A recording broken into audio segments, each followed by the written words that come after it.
Olá, Clênia. Estão aguardando mais uns minutinhos para a gente começar a nossa live de hoje. Olá, Wagner.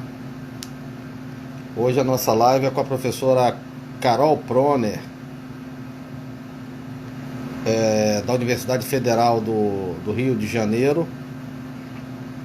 E a gente vai falar aqui sobre o Brasil no contexto internacional na crise humanitária da Covid-19. Acho que já viram que hoje nós temos bastante coisa para conversar sobre crise humanitária, Covid e direito internacional. Para quem não conhece a professora Carol Proner, a professora hoje é um dos grandes nomes do direito internacional, reconhecida por sua belíssima atuação na Universidade Federal do Rio de Janeiro, curitibana, moradora do Rio e uma ativista dos direitos humanos. A gente acredita que o papo hoje vai ser bem interessante. Ainda está faltando alguns minutos para que a gente comece a live. Vou aproveitar aí para cumprimentar o José Walter, o Felipe Zamprono, a Clarice, o Kaique.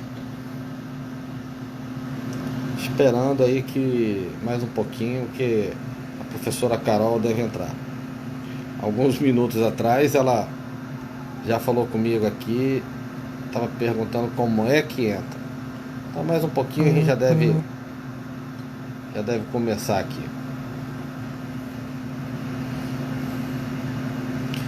Só para relembrar que esse é o nosso café jurídico de segunda a quinta-feira, sempre às 17 horas, e na sexta-feira é o nosso café jurídico com música. Para quem não assistiu, ontem foi o professor Rodolfo Pamplona.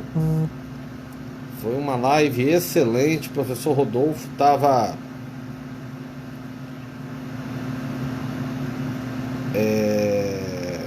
no melhor estilo baiano, atacado. E foi excelente. Grande Zé Walter.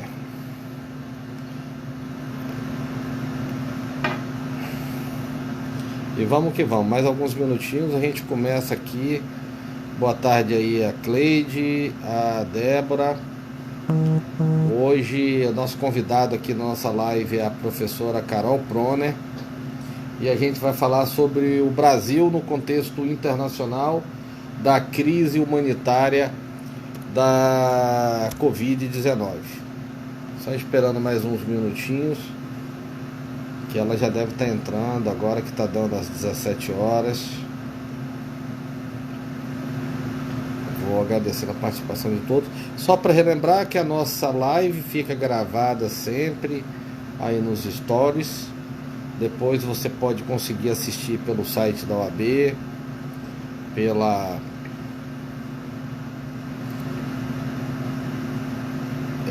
YouTube, né? E a escola vem tentando, nesse período terrível de Covid, né?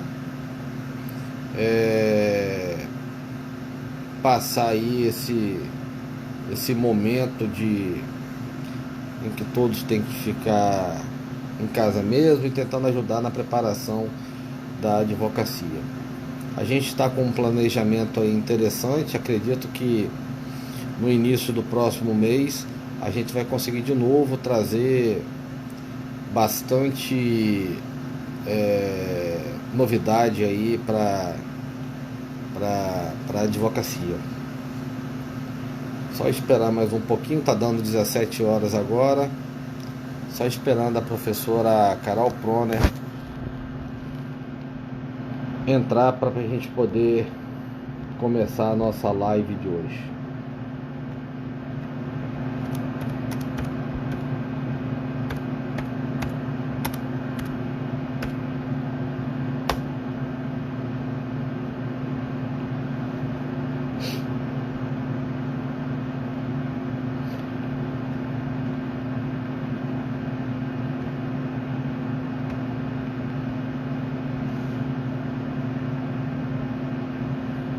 Deixa eu ver aqui se a professora Carol já chegou.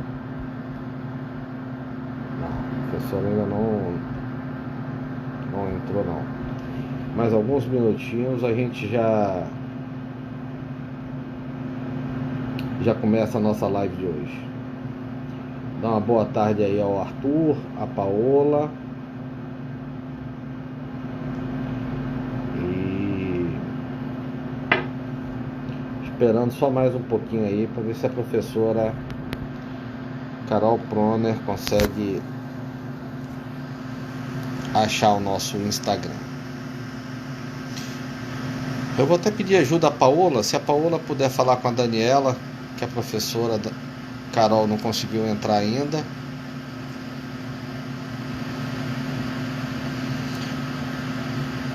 A Daniela está entrando aí.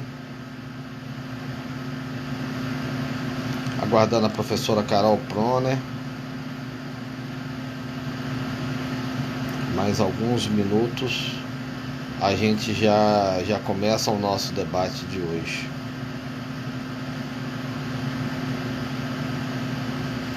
Ok, a Daniela falando que já falou com a professora Carol. A qualquer momento ela começa aqui com a gente. Só esperando mais uns minutos. A live de hoje sobre o Brasil no contexto internacional da crise humanitária do Covid-19. A professora Carol, além de professora da UFRJ, diretora executiva do Instituto Joaquim Herrera, ex-conselheira da Comissão Nacional de Anistia. Ela disse que está online, mas ela não aparece aqui para mim mandar o convite para ela. Olá, Simone Malek, diretora da escola.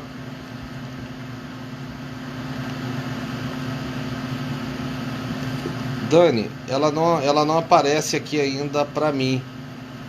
Talvez ela esteja online, mas ela não entrou dentro do perfil da escola.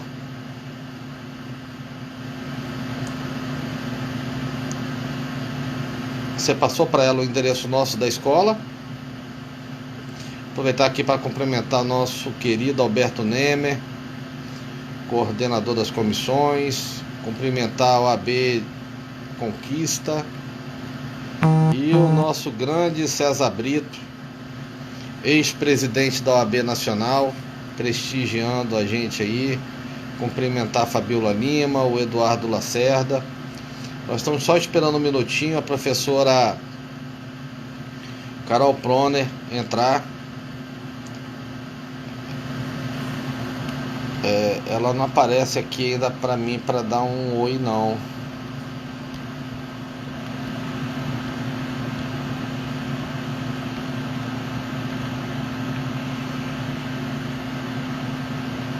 Cumprimentar aqui a Mária Silva Maia.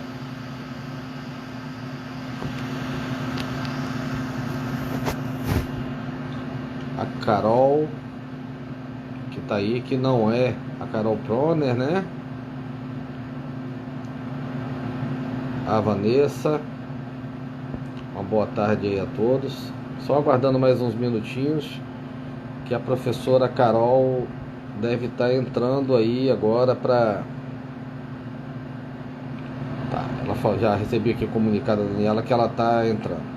Cumprimentar aí a nossa Mária Silva Maia, da ABJD do Maranhão, a Associação Brasileira de Juristas pela Democracia. A Associação Brasileira de Juristas pela Democracia é uma associação criada recentemente no Brasil, que congrega juristas de todas as áreas, advogados, juízes, promotores, procuradores, serventuários da justiça. Acabou de entrar aqui a nossa querida a professora Carol. Eu vou já imediatamente convidá-la aqui. Alô? Aê! Professora Carol, como Prazer estar aqui, vai? Alexandre. Muito Opa, bem. prazer é todo nosso, Carol. A advocacia do Espírito Santo te recebe aí com muito carinho. Para a gente é uma honra muito grande estar te recebendo aqui na nossa live. Digo a mesma coisa, Alexandre. Um prazer. Eu estava com dificuldade de entender se era Facebook, se era Zoom, o que é que a gente usa, né? Mas muito bom. Estamos aqui, É, muito felizes de ter sido convidado. Tenho muita admiração aí pelo Espírito Santo, pelos nossos juristas daí, tanto da OAB quanto da ABJD. É um prazer estar aqui. tá, joia. Ontem eu fiz uma live muito complicada com o professor Rodolfo Pamplona, que ele é da Bahia. E ele insiste em dizer que a melhor muqueca é a baiana. Você, Carol, como curitibana, radicada no Rio de Janeiro, eu vou dizer assim, já vou avisar. Aqui para a live dá tudo certo, tem que falar que muqueca é a capixaba. É verdade, não vou dizer que não é maravilhosa, mas eu morei na Bahia, eu sei fazer acarajé, vatapá, caruru e moqueca. Então, minha especialidade. Então, eu gosto mais da baiana porque eu adoro o dendê. E eu acho que a capixaba não Opa! leva. Então, tá resolvido para mim. Por conta do É dendê, eu fico com a baiana. um pouquinho mais leve, né? Carol, a gente não vou perder muito tempo, não. Eu já fiz mais ou menos, falei um pouco para as pessoas aqui que estavam entrando, sua apresentação. Consegui para mim que você é uma apaixonada pelos direitos humanos, doutora em Direito Internacional pela Universidade de Sevilha, membro do Tribunal Internacional de Justiça Restaurativa de El Salvador, ex-conselheira da Comissão da Anistia, diretora executiva do Instituto Joaquim Herrera, compõe o colegiado nacional, né, da nossa ABJD, que eu, com muito orgulho, fiz parte também desde sua fundação, desde aquela primeira reunião, lá no escritório do César Brito, que está aqui nos Exatamente. assistindo, Né, em Brasília. Ah, Isso. querido César. E feita essa apresentação, nós vamos falar hoje sobre o Brasil no contexto internacional, nessa crise humanitária, né?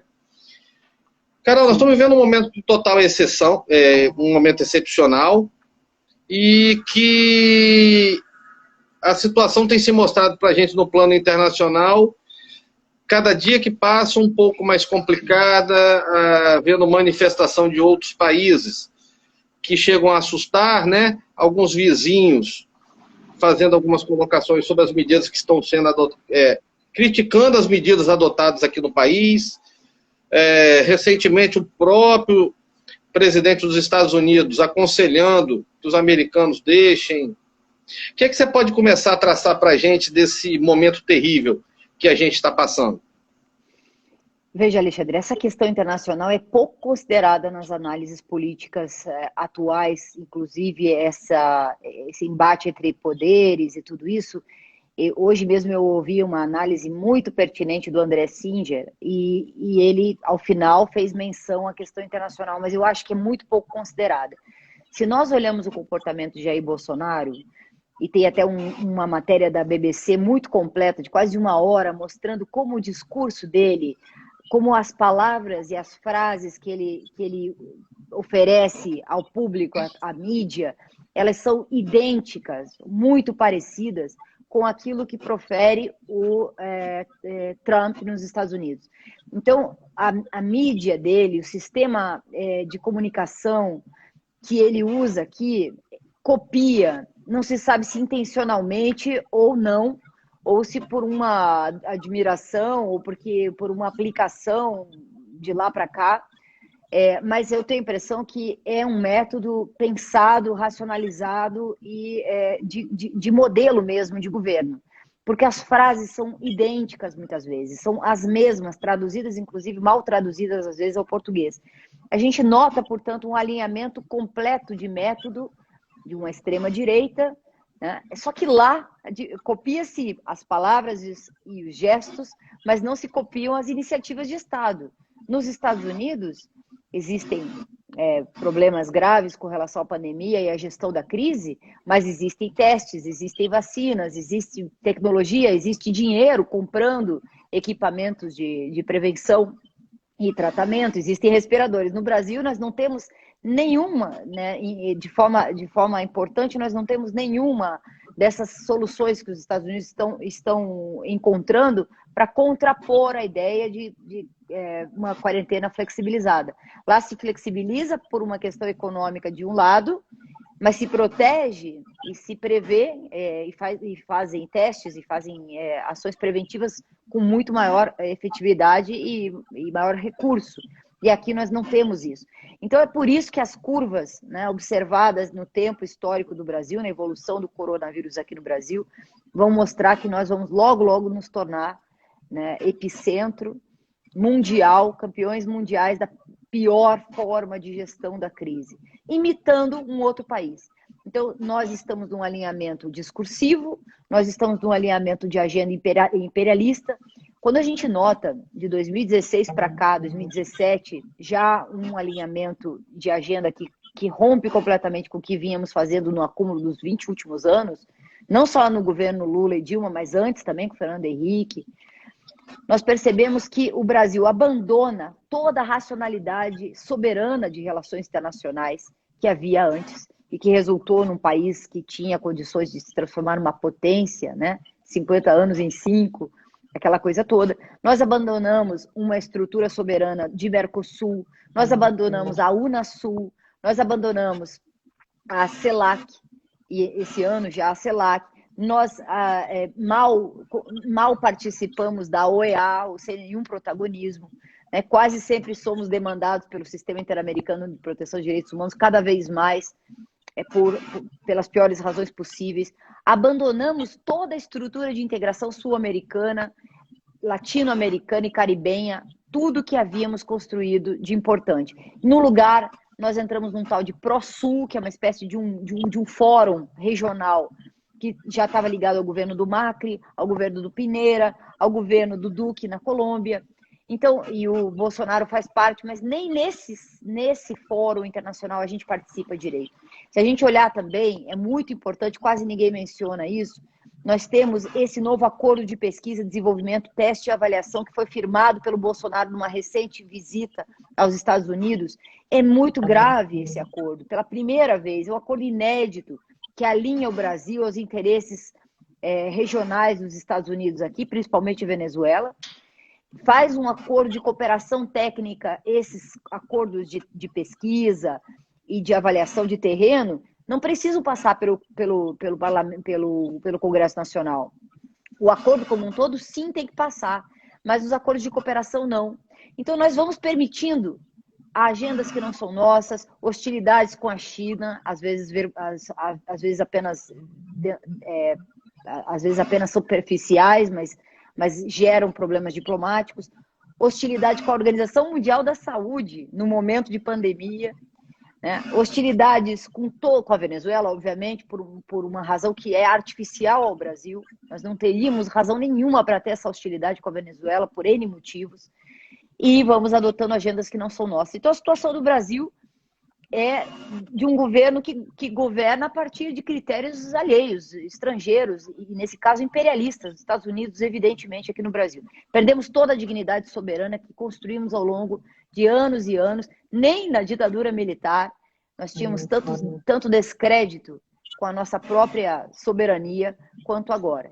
E o mais importante e mais grave é a questão realmente da base de Alcântara e dos acordos de cooperação na área militar que envolvem a segurança da Amazônia e que envolve a segurança das fronteiras também, né?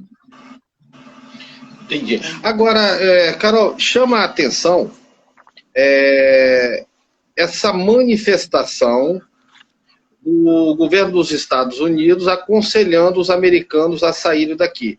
Isso é algo isolado de um ministro da Educação dos Estados Unidos solto, ou é efetivamente foi uma manifestação específica do governo dos Estados Unidos? Você sabe se houve houve uma passividade do governo brasileiro com relação a isso? Na verdade, o governo brasileiro aparentemente fica esperando afagos do lado de lá por uma aplicação do princípio da reciprocidade, quer dizer, achando que poderia haver, né? Aí a gente fica sem saber se é um comportamento da família, né, do filho, que sonhava em ser diplomata, de ser o representante nos Estados Unidos, né? E, portanto, embaixador nos Estados Unidos, ou se isso é algo que, de certa forma, é combinado. A gente nunca sabe bem o que está por trás disso, né? Existem forças dos Estados Unidos que atuam aqui, inclusive em linhas diferentes. Nós não sabemos bem se isso tudo passa pelo governo federal de Jair Bolsonaro, porque Bolsonaro, como bem disse o ex-presidente Lula, é uma invenção do ex-ministro e ex-juiz Sérgio Moro, né? A gente havia essa ligação com o Departamento de Estado e Justiça dos Estados Unidos em questões relacionadas ao combate à corrupção, a utilização, inclusive da Procuradoria-Geral da República, ligado aos casos ligados à Petrobras e a outras estatais, como a Eletrobras no Brasil. Nós percebemos, através dos acordos de cooperação para o combate à corrupção, que muitas coisas foram feitas à margem do Itamaraty, à margem do Ministério da Justiça e à margem do Parlamento Brasileiro. Portanto, há muita coisa nesses últimos 4 anos que precisam ser investigados do ponto de vista da soberania brasileira, para saber até que ponto se respeitou os interesses nacionais, até que ponto se violou os interesses nacionais, por esse que era juiz e que era ministro. Então, a linha de ingerência autorizada por acordos de cooperação do Ministério Público Federal no Brasil deixaram um legado, né, muito grave, né, uma fratura muito grave nos nossos interesses nacionais, precisam ser investigados. Tem vários acordos ainda que estão em sigilo. O único que saiu e mostrou que era um acordo realizado em sigilo e cujo sigilo foi levantado no final do ano de 2019, no final do ano de 2018, quando em janeiro de 2019 nós viemos a saber do que se tratava, envolvia aquela fundação criada pelo Ministério Público Federal de Curitiba, né? Pelo grupo lá do Dallagnol, aquele grupo que criou uma ONG para receber dinheiro nesta tentativa de acordo, quase que conduzida aí por esse conluio que depois foi revelado, e ainda não reconhecido pela justiça, pelo The Intercept. Então nós temos assim uma fratura na soberania brasileira que custará caro ao Brasil, custará caro porque custou a imagem da Petrobras, das nossas estatais, custou pelas multas que temos que pagar e pagamos antecipadamente sem precisar disso, esses acordos de leniência que seguem em sigilo. Então, tem muita coisa para ser revisada num momento de conquista democrática, de reconquista democrática lá na frente. Mas nós não vamos esquecer isso, escrevemos sobre isso, denunciamos no momento em que estava acontecendo. E agora nós temos outro tipo, nós não sabemos se esse alinhamento vem daquela época ou se essa lógica bolsonarista que atende a interesses de outro país e que cai nessa linha geopolítica internacional de China, né, de OTAN, e de OCDE. Você perceba a vontade, Alexandre, do Brasil de pertencer à OCDE, algo que sempre foi repudiado pelos governos anteriores, porque não era vantajoso a um país que não tem condições econômicas de se fazer um dos membros do Clube dos Ricos Mundial. E agora a própria OCDE, nas últimas declarações, no informe que foi descoberto há pouco tempo, que vazou, já tem um belo relatório contra o Brasil, que vai desde a questão ambiental, passando pela questão indígena, passando pelo desrespeito às populações e o desrespeito social, né, das políticas públicas que foram derretendo, até a gestão da crise do Covid-19. O relatório da OCDE será devastador para o Brasil. E nós, de certa forma, por um lado, aqueles que reagem ao governo Bolsonaro podem até encontrar nesse relatório mais argumentos para dizer que aquilo que se faz é terrível contra o povo brasileiro, mas a gente também abre aí vulnerabilidades para esses países criticarem o Brasil naquilo que deveria ser defendido, que é a floresta amazônica, nosso território, etc. Nós temos que concordar com essas agências internacionais quando nos criticam, quando nos apontam, né, a violação da nossa própria soberania e da nossa falta de responsabilidade ambiental e humana e social. Sim. Carol, o que assusta a gente vê essas manifestações do presidente, ele fala aquelas loucuras aqui, e aí você vê que ele já não tem mais tanto apoio, ele está dentro de um apoio que está derretendo internamente. Aparece uma voz isolada aqui, uma outra para dar uma sustentação. Agora, no plano internacional, o que assusta é que a gente vê se caminhando para um isolamento. É esse o quadro internacional de isolamento?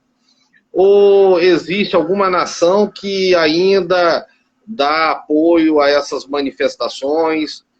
Tirando, obviamente, os Estados Unidos, né? Porque, obviamente, todo mundo gostaria de ter alguém que sempre balançasse a cabeça para você, né? Mas existe alguma nação que solta alguma manifestação de apoio ao senhor presidente, ou a gente caminha mesmo para um isolamento? Esse personagem mortífero, que é o nosso presidente da República, é considerado um pária internacional. Ninguém quer ficar perto dele. A gente nota quando ele comparecia a esses encontros internacionais que ele era desprezado, repelente, ninguém queria ficar perto dele. Então, isso é muito visível no plano internacional, e as manifestações através da mídia, dos jornais, dos líderes, isso deve inclusive aumentar quando o Brasil for o epicentro. Com certeza vão ser cada vez maiores as manifestações de repúdio ao Brasil e aos brasileiros, né? Vai ser difícil que os brasileiros sejam aceitos aí na Europa com facilidade no momento em que o mundo está recuando na pandemia, e o Brasil vai estar ainda com dificuldades de conseguir chegar no tal do platô. E aí a gente não vai viajar, os ricos não vão viajar tão fácil aí para o exterior. Eles têm que começar a pensar um pouquinho nisso, né? Mas o que a gente nota é que, apesar do repúdio do Bolsonaro, as relações internacionais não são feitas assim, né? Por amor ou ódio ao líder político de um país. E nem foi possível, de uma forma contundente, barrar, por exemplo, o impeachment sem crime de responsabilidade em 2016. Nós alertávamos o mundo inteiro que aquele impeachment não tinha respaldo jurídico. Os líderes, até muitas vezes europeus, reconheciam que era estranho o que acontecia no Brasil, mas não se envolveram de uma forma, vamos dizer, efetiva ou importante. Quando aconteceu a nomeação do juiz que condenou o ex-presidente sem crime também, aquele escândalo todo que foi a nomeação do juiz, quase que como pagamento enfim, por ter conseguido viabilizar a eleição de Jair Bolsonaro, também escandalizou o mundo jurídico, mas não gerou vamos dizer, um repúdio internacional. Então a gente sabe que a questão do repúdio internacional é importante, mas não é definitiva para a manutenção ou para a retirada de um líder do poder. Eu ouvi com atenção um estudo, uma análise do André Singer, e eu acho que é importante a gente perceber o seguinte, que por mais que Bolsonaro tenha perdido em popularidade, a última pesquisa mostra isso, caiu bastante o apoio que ele tinha, mas ele segue com uma base de apoio de 30% em média, e principalmente, e aí eu vi os dados dele, eu tenho aqui anotado, os que ganham de 2 a 5 salários mínimos, que do primeiro turno das eleições até o dia de hoje, aqui a última pesquisa, que é a pesquisa de 27 de abril, permanece mais ou menos no mesmo patamar, até com 39% de apoio entre os que ganham de 2 a 5 salários mínimos. Então, esse número perdeu muito apoio entre os ricos, de 55% dos ricos que votavam nele no primeiro turno, hoje na pesquisa caiu para 40% de apoio. Então, caiu entre os ricos, mas se mantém alto entre os que ganham de 2 a 5 salários mínimos, quase pouca variação, de 41% para 39%. Ele continua com um apoio muito importante, né? Então, nessa situação, né, em que ele mais ou menos se mantém com 30%, não dá para dizer que as condições populares do fora Bolsonaro, via impeachment, via interdição, sem contar que a gente sabe, né, Alexandre, que a questão da quarentena evita que as manifestações populares possam ganhar as ruas, e com isso também não tem exemplo de povo na rua para poder inspirar e criar vamos dizer, um exemplo do repúdio, né?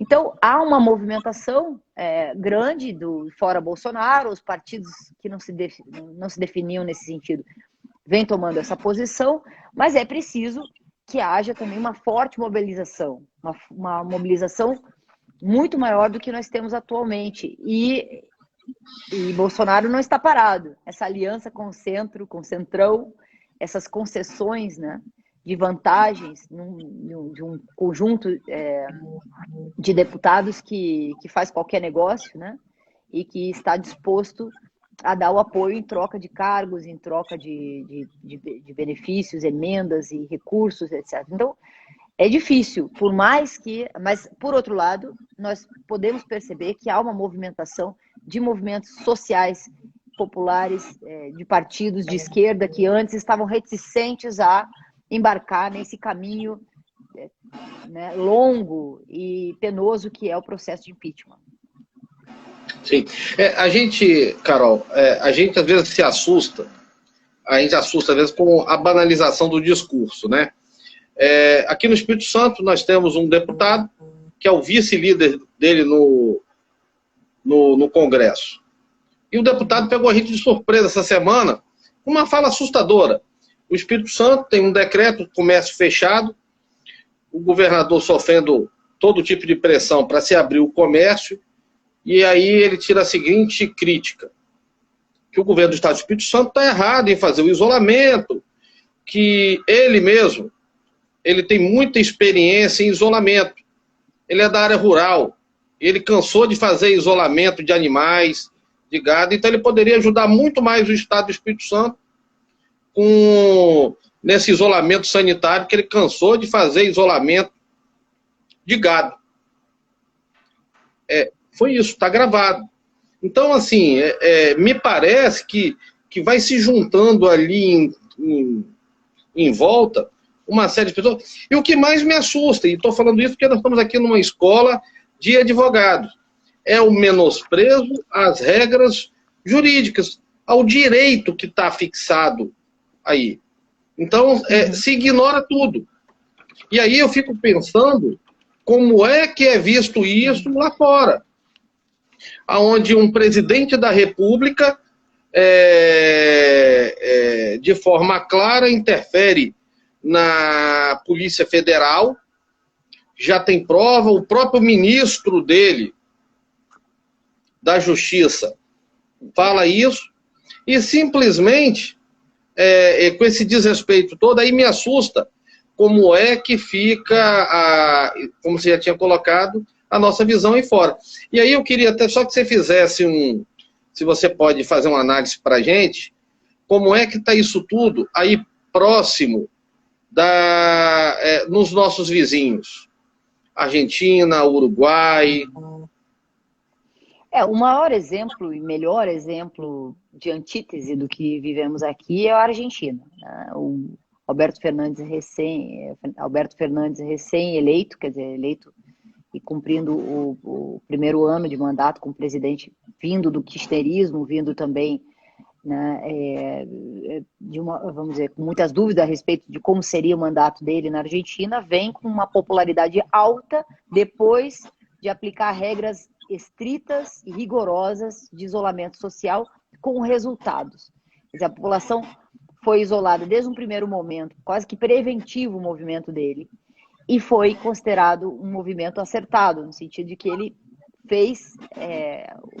tomou medidas de restrição de liberdades, que sempre está o embate entre a liberdade individual, a liberdade e a segurança coletiva. Ele fez esse embate desde um primeiro momento, talvez até alguns pudessem dizer, mas é muito cedo, não precisava. Ele fez isso, o resultado é positivo. E na Argentina, nossos vizinhos aqui, a situação é brutalmente melhor do que aqui. É absolutamente o oposto do que nós estamos vivendo aqui. Uma situação de controle, de unanimidade, de respeito institucional, de respeito do presidente com relação às províncias, com os governadores, com o ministro da Saúde, com os prefeitos. Quer dizer, há uma voz uníssona de comando e respeito e confiança, principalmente, né, com aquilo que é definido pelo governo.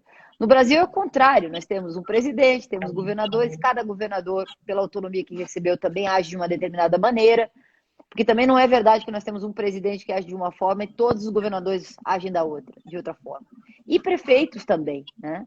Então, essa autonomia que foi necessária naquele momento, diante de um governo irresponsável, que não respeita a OMS, não respeita as regras universais de combate a uma moléstia que é considerada pandêmica e única, que é considerada por muitos uma guerra, como se fosse uma guerra, tal qual a Segunda Guerra Mundial, etc, etc. O presidente não respeitando, o judiciário atribui autonomia aos estados e autonomia aos municípios. E com isso gera uma oportunidade, o Bolsonaro está entendendo desta forma, de criar uma cisão federativa, né?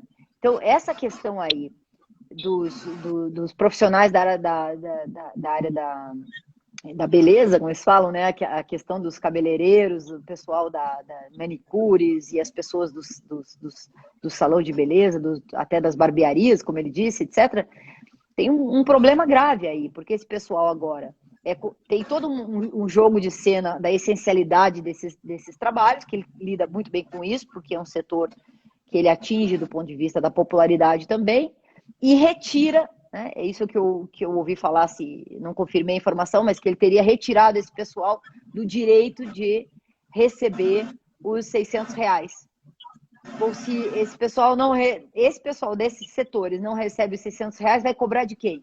Vai cobrar dos governadores, a pressão aumenta. Então, quer dizer, é uma forma de ele aumentar a pressão sobre os governadores e prefeitos. E ele ganha com isso, no fim das contas. Então, é todo um jogo pensado, quer dizer, é uma loucura que tem lógica, como tem sido dito com frequência. Não é algo que sai da cabeça dele, esses gestos todos. Enquanto isso, nós ficamos um pouco perdidos para saber qual será o próximo escândalo, né? Como todos os dias nós temos algo novo. Tá. Carol, a Marta pergunta aí se você vê a curto prazo alguma saída. E aí eu vou adiantar só para a curto prazo, ainda dentro desse período de pandemia ou só mesmo depois que acabar isso que você vê alguma possibilidade? Não, eu acho que tem muitas coisas acontecendo. Por exemplo, de lives como essa, de conversas como essa, que a gente não teria em uma situação de normalidade, de vida normal, que cada um já estava com a sua agenda montada para o primeiro semestre. O que aconteceu foi que, se tem algo de bom nessa quarentena, nesse isolamento, é que dentro das nossas casas, aqueles que têm acesso às redes, etc., estão mais ativos do que nunca. As redes dos movimentos sociais, populares, políticos não param, né? São reuniões uma atrás da outra, o tempo todo, algo que talvez até pela facilidade que nós temos de utilizar esses mecanismos com hora marcada, talvez reuniões muito mais eficientes até, porque as pessoas têm que ir direto ao ponto, porque é cansativo. Então, tem sido produtivo uma reflexão sobre tudo que nos está acontecendo. Não é rua, mas é talvez um período que talvez se possa fazer essa análise sociológica, política, de como também é possível encontrar algo de bom nesse período, de uma reflexão quase que obrigatória, dado que nós estamos em casa, lendo, estudando, etc. Aqueles que estão aproveitando esse momento para se formar, para ampliar a sua formação política e política contemporânea, se atualizar sobre o que está acontecendo e se unir nas redes que existem de correlação aí para poder mudar isso mais adiante. Não está fácil, porque nós ainda temos a máquina de fake news atuando, nós temos ainda esse tipo de jogo, vi aí algumas pessoas comentando, esse tipo de jogo que ele faz permanentemente atuando, mas nós temos também indicativos nas diferentes forças, principalmente hoje no judiciário, a correlação de forças para ele não é positiva. Nós não sabemos se o Supremo Tribunal Federal vai ter coragem de ir adiante com esses inquéritos, que são vários, se o Procurador-Geral da República agora vai adiante com aquilo que deve ser, com várias coisas que estão acontecendo aí, com essa denúncia do Sérgio Moro, e vamos dizer, com essa evidente manipulação das instituições, da Polícia Federal a seu favor, para tentar esconder o que tem nessa família, né? Então, nós temos forças também no parlamento. É importante, logo no dia de hoje, né, que o parlamento tenha conseguido barrar a medida provisória 910 da MP da grilagem de terras.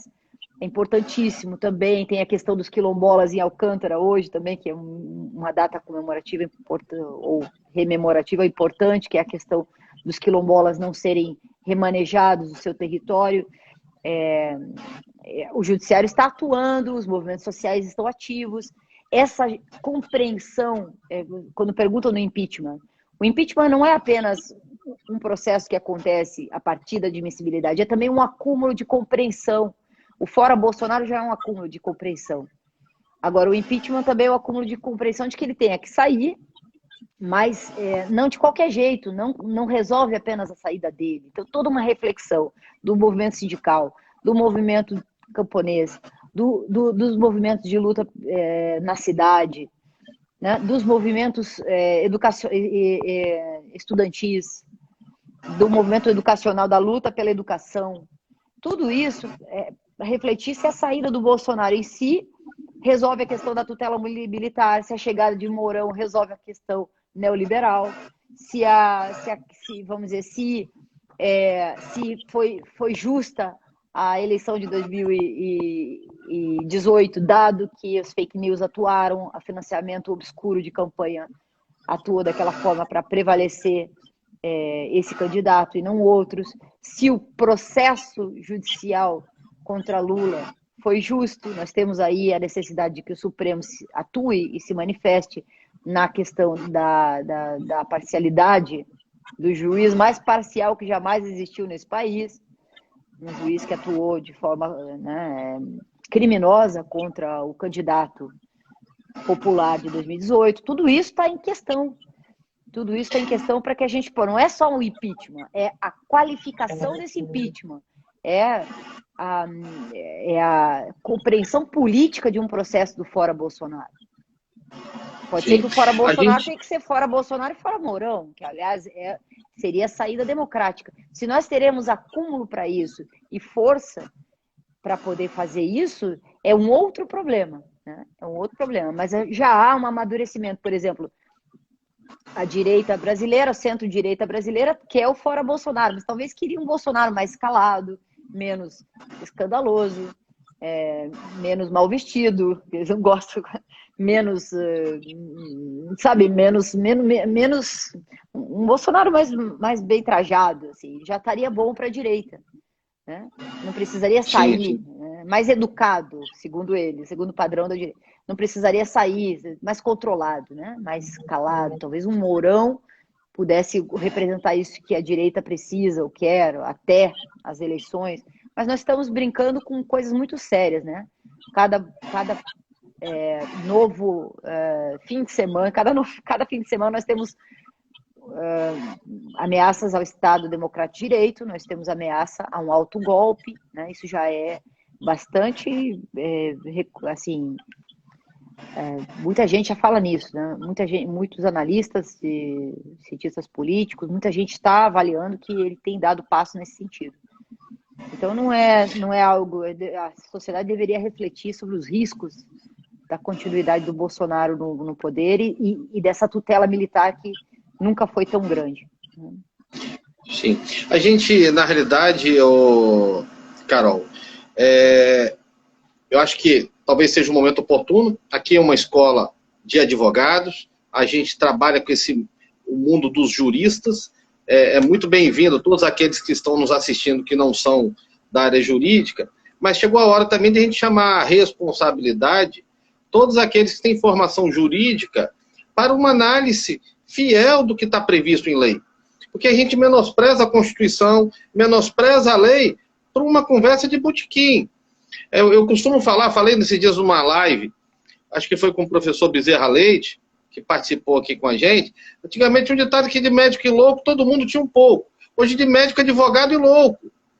E aí, a gente, quando vai falar, por exemplo, eu vou deixar um pouco de lado toda a questão partidária. Eu vou falar, quando a gente vai defender que a prisão só pode ser depois do trânsito julgado, vem aquela assim, não, você está defendendo isso. Não, eu estou defendendo a Constituição, porque está na Constituição. E para a gente, custou muito caro chegar até um ponto de se respeitar a Constituição, de se respeitar as leis, e hoje a gente vê essa banalização. A gente vê as pessoas agredirem a Corte Suprema desse país como se fosse uma reunião de botequim. E isso assusta um pouco a gente. Eu acho que isso é um pouco da nossa responsabilidade aqui. E olha que absurdo, né? Exigir um pouco do presidente da República o cumprimento da Constituição, das leis desse país. O sujeito não pode fazer isso que ele está fazendo, né? Exatamente. Você lembra, Alexandre, quando nós estivemos juntos na criação, no escritório do César Brito, que se estiver aqui nos assistindo, eu quero mandar um grande abraço. Combinei de falar com ele assim que terminar essa live. Sobre isso, sobre o acúmulo, né, de compreensão a respeito da decisão das frentes populares e políticas a respeito do impeachment. Lá nós percebíamos com a liderança do César também que os juristas do país tinham que se reunir para tentar evitar aquele absurdo jurídico que era o impeachment sem crime de responsabilidade. Que eu posso entender a rejeição da ex-presidenta Dilma naquele momento, os problemas de não poder governar em 2015, a pouca quantidade de votos proporcional que garantiu a ela o segundo mandato, tudo isso eu posso entender. O conflito político que havia, eu posso entender.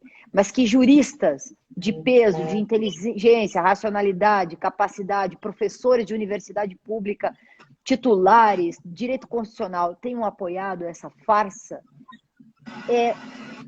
olha, é muito grave e é imperdoável. Né? Nós tivemos pouquíssimos constitucionalistas proporcionalmente no país que alertaram que aquilo era uma farsa. Nós tivemos silêncio nos tribunais superiores, nós tivemos silêncio do Supremo Tribunal Federal na legitimidade daquele processo de julgamento político que não tinha um respaldo jurídico.